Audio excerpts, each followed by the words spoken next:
Today, we are cracking open the memoir of one of India's most talked about and, controversial founders, Ashneer Grover. In his book, Doglapan, he tells his side of the story of how he built a $3 billion company and then lost it all. So let's dive in. You've definitely heard this phrase before, right? It pretty much became a national catchphrase thanks to Shark Tank India. But for Ashneer Grover, this isn't just some catchy line for television. He claims it's the hard truth of how the world works, a philosophy that was forged in betrayal. So, what does it actually mean? To really understand Grover's worldview, we've got to start at the most dramatic moment of his career, the day he claims he was basically ambushed and forced out of BharatPe, the very company he founded. So, picture the scene. It's January 25th, 2022. Ashneer Grover is at home, and he's ready to get back to work. He's been on a forced voluntary leave, but in his mind, he's about to get back into the driver's seat of his company. He shoots off an email to the board that says, joining back on 1st Feb. Now, this is where things get wild.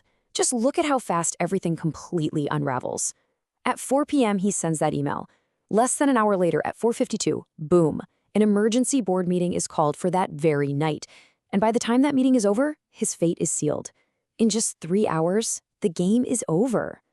So what happened inside that meeting? Well, Grover describes this totally bizarre sequence of events. The chairman shows up late. Some preliminary report is brought up, but he's not even allowed to see what's in it. And when he asks questions, he's met with what he calls deafening silence. And then, get this, they ask him to drop off the call right before they take the vote to kick him out. It just begs the question, right? How does the founder of a $3 billion company lose control so completely, so quickly?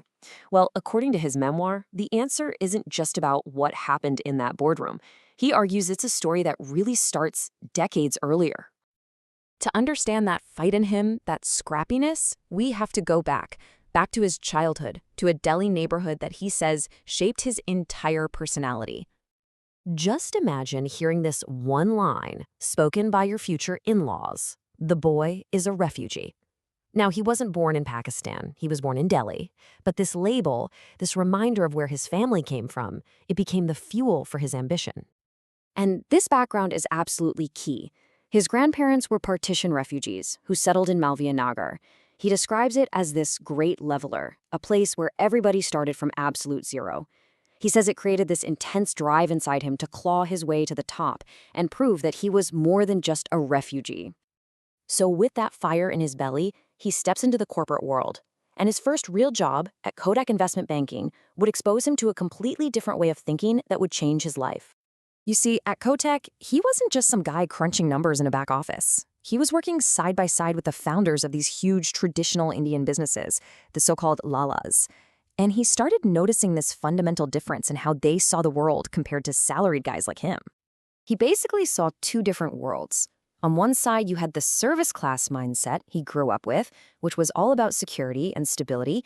But on the other, you had the business class mindset. And those guys embraced risk, they had huge aspirations, and they lived in the chaos of profit and loss. He saw a huge wall between them. And for him, this was a massive epiphany. It was like a lightning bolt. He sums it up perfectly in one line from his book. He realized that to get what he really wanted in life, he couldn't stay a salaried employee. The entrepreneurial bug had bitten him hard. So he takes the leap. But his first big venture into the startup world, with a company called Grofers, would end with a lesson that he describes as a really profound and painful betrayal. He joined his IIT batchmate Albinder Dinsa at Grofers. And he wasn't just the CFO. He really describes himself as a de facto co-founder, putting in all that sweat equity to build the business from just a handful of orders a day into an absolute powerhouse. And his impact? It was immediate. Just look at this number. In only 9 months, he helped take the company's valuation from $35 million all the way up to $370 million. That's more than a 10 times explosion in value. So he creates all that value, right? But after 2.5 years of that intense growth, when he was pushed out of the company, he says this is the settlement he got, 1 crore rupees. In his eyes, it was just a tiny fraction of the value he'd actually created. But honestly, it was about more than the money. It was that feeling of being completely used. He writes that he was left totally broken, and it made him question his judgment, his ability to trust people. That experience, he claims, hardened him for good. Okay, so you have the outsider's drive, the lessons from the business titans, and then this really brutal betrayal. So what does all of that add up to? What is this hard truth that becomes the entire core of his book? And all of that, it brings us right here, to the final piece of the puzzle. This is where all those different life experiences come together and crystallize into a single, powerful idea. This is it, Doglapan, the central idea of his entire book.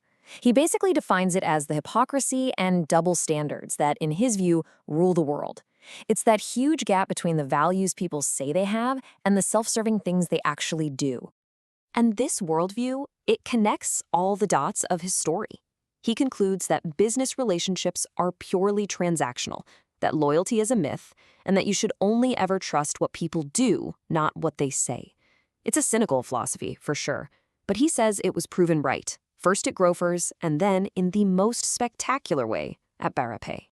But he ends his book not with defeat, but with this famous line, "The movie isn't over yet, my friend." It's a defiant promise, and it leaves you with one final question. What does the next act look like for a founder who believes the entire world is built on a foundation of Doglapan?